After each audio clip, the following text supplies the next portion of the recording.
comprendre dans le creuset avec Christ.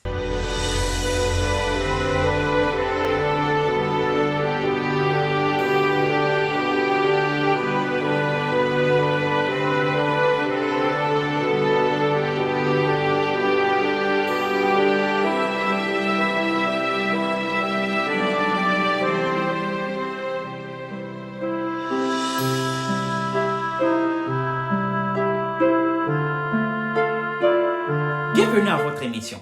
Notre étude aujourd'hui a pour thème « Attendre dans le creuset ». La question du jour, pourquoi être patient?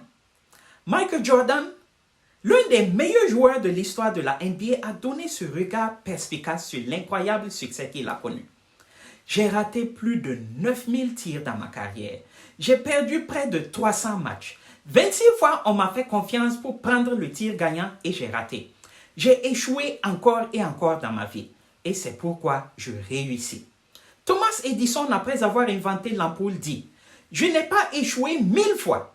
L'ampoule était une invention avec 1000 étapes. » Des histoires qui magnifient la patience et la persévérance à l'image de celles de Michael Jordan et de Thomas Edison sont nombreuses. Dans Galates 5, verset 22, l'apôtre Paul associe la patience à un des signes de la présence de Dieu dans le cœur de l'homme quand il affirme que le fruit de l'esprit, c'est l'amour, la joie, la paix, la patience, la bonté, la bénignité et la fidélité. Pourquoi cultiver la patience dans la souffrance serait donc essentiel pour le croyant? Premièrement, la patience est source d'intelligence et de sagesse. En tant que fruit de l'esprit, la patience permet aux croyants de faire preuve de retenue et de ne pas réagir de manière insensée face à l'épreuve. Celui qui ne se laisse pas dominer par ses émotions peut mieux éviter les pièges de ses ennemis et réagir avec intelligence face aux problèmes. Proverbe 14, verset 29 dit « Celui qui est lent à la colère, donc patient, a une grande intelligence, mais celui qui est prompt à s'emporter proclame sa folie. » Deuxièmement, la patience nous permet de maintenir de meilleures relations avec notre prochain. Colossiens 3, verset 12 à 13 dit « Ainsi donc, comme des élus de Dieu, saints et bien-aimés, revêtez-vous d'entrailles de miséricorde, de bonté, d'humilité, de douceur, de patience. Supportez-vous les uns les autres, et si l'un a sujet de se plaindre de l'autre, pardonnez-vous réciproquement. De même que Christ vous a pardonné, pardonnez-vous aussi. Combien de foyers, d'amitié ou autres relations sociales ont été brisés à cause d'une parole mal placée, mal comprise ou d'un acte mal interprété? Si nous souhaitons vivre en paix et en bonne intelligence avec les autres, nous devons être patients même quand tout va mal dans notre vie. Soyons patients les uns envers les autres. Pardonnons-nous réciproquement. C'est ce que Dieu attend de ses élus. Troisièmement, la patience est un chemin qui mène au salut. Matthieu 24, verset 13, nous assure que celui qui persévérera jusqu'à la fin sera sauvé. Ne nous laissons pas abattre par les coups de la vie. Ne nous laissons pas séduire par les plaisirs de ce monde.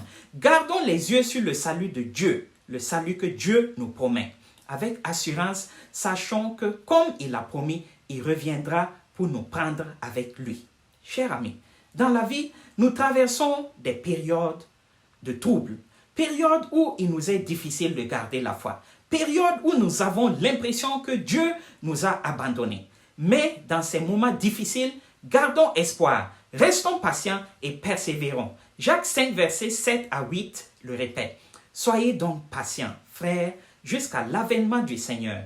Voici, le laboureur attend le précieux fruit de la terre, prenant patience à son égard, jusqu'à ce qu'il ait reçu les pluies de la première et de l'arrière-saison. Vous aussi, soyez patients, affermissez vos cœurs, car l'avènement du Seigneur est proche. Rappelons-nous que Jésus-Christ s'est sacrifié sur la croix afin que nous puissions hériter du salut.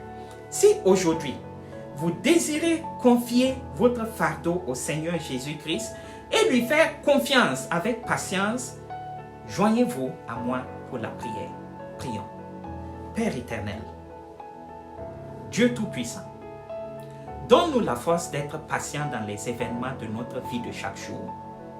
Par notre précipitation, nous nous conduisons bien souvent en insensés et manquons de refléter ton amour.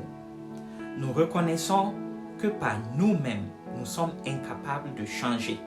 Mais par ta grâce et ton esprit, nous pouvons y arriver.